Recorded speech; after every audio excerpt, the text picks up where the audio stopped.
President, Senate, Okay. Governor, Lieutenant Governor, Secretary of State, and then all the state offices, and then local offices, and then on the back side are all the different, the judges and all the propositions or issues that are on the ballot. Okay? And this ballot, as a sample ballot, it will be in every precinct. So if a voter doesn't know what they're voting on, they can look at this before they vote. So then they'll have an It's idea. like an example. It's an example, yes. Okay. And then this is what the actual ballot would look like that the voter would do, would they actually would just vote. Yeah. complete all of this. Yeah, they would just vote on this. So if you were voting, this is what you would get, Okay. depending on what Yeah. precinct that you were in. Yeah. Okay? And of course, when the voters come in to the polling place, we have to get identification to make sure that they are who they say they are, and that they're registered in Franklin County. Okay. Again, there are exceptions to that because it's a presidential election. Some people can vote only for the president, but no other offices. For example, if I wanna, I just can vote for president, not for senate, not for vice president. Yes. I Yes. don't have to complete all. No, you don't have to complete all. Okay. Another thing is when you're going through and you're voting on the ballot, you can see that you have to color in the Yeah. oval. Say, for instance, that you would color in two of the ovals, and that's not right. You know, the ballot is not right. Yes, you can just complete one of these. You get another Yep. ballot. This would be a spoiled ballot. You need a new ballot. Or if you left this ballot here because you're absentee voting, then we can override your ballot and it will count everything else that you voted for, except the race that was voted for twice. And then that one. Which one was spoiled? Yes. Okay. Yes. Yep. Okay. So for the absentee ballots now, all of the ballots go into an envelope like this, and they have to be notarized. Like here's a notary. So if we're mailing it to you, like if you were saying that you weren't going to be here and you couldn't come in, we would mail this to you, and then you would have to get your signature notarized so that we know that you are who you Yeah, say you are. if you can't come to the Yes. election. Yes, if you can't come to the election or you can't come in here. Okay? Yep. Then do you want to go out and see the machine that we use? Yes. Okay. But your name will not be in that book. Let me- Unless we get to change it. Should go there and possibly they will let And so all of these, when the voters mail the ballots back into us, we go to the post office every day, they bring ballots into us, and then we connect the sheets with the absentee ballot, the request with the ballot, and then we put those in a safe place until election day.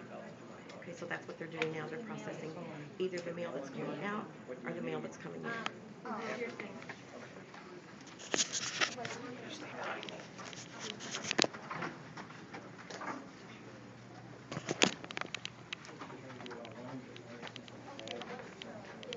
There's a voter in there, so I'm gonna wait for just a minute.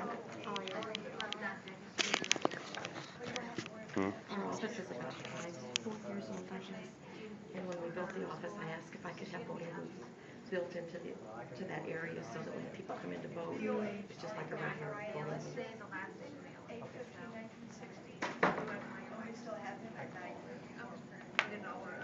But if you come in here, you can make the change for all of them. And for instance, if you were in college and you couldn't come in to ask for an absentee ballot, we have absentee ballot information online on our internet site. So you could pull up at school, or even if you were out of the country and you were registered in Franklin County, you can pull it up online and then mail it to us, and then we would mail you a ballot. So we try to make sure everybody has the chance to vote. 3 minutes isn't hardly enough time, is it? Yes.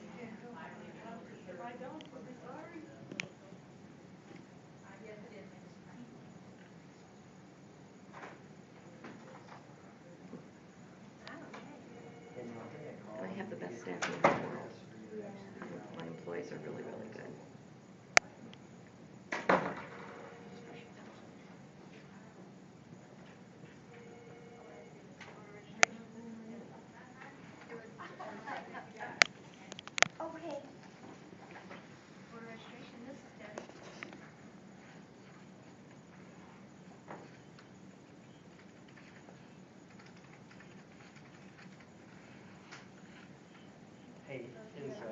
guys have the email address?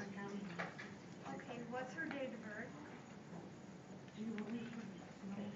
And when people call in on the telephone, And then Sarah the girls will ask them different types of questions. For instance, Debbie just asks, what's her date of birth, or what's the last four digits of a social security number, so that we can verify who the voter is and make sure we're talking to either someone that is within the second family degree. So like your mom or dad could call for you and they would give four digits of your social security number or phone number.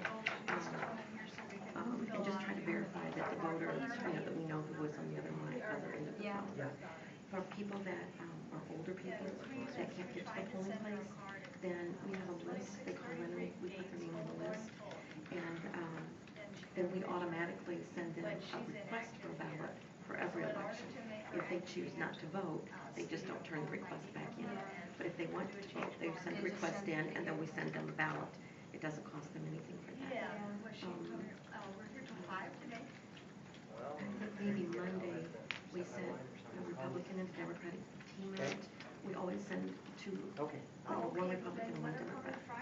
In Missouri, there's Republican, Democrat, Libertarian, Constitutional parties.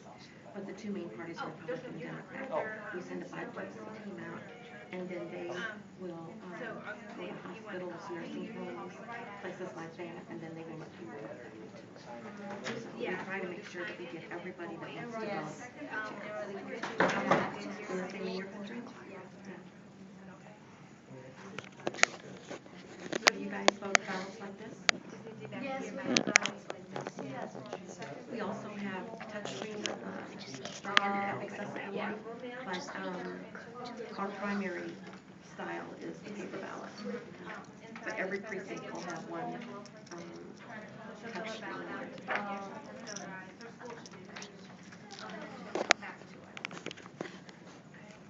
But we can wait for you to call it with her address if you want us to.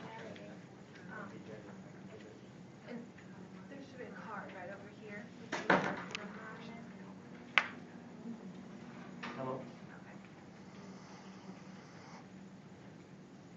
Okay, what is it? So this is the president. This is the Oh, vice president and the vice president. president.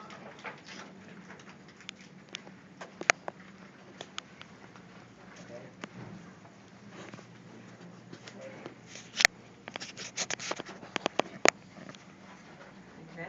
Ready? Okay. This is the optical scan voting machine. Normally there would be a computer that would fit in this part of it. We don't have that in today.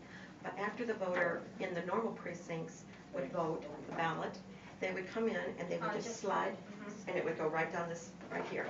Yep. And then it would go on the bottom, same as Yes. yours? Yeah. Yes. And then we gather those up at the end of the day, and eventually all of the ballots are brought back to my office then.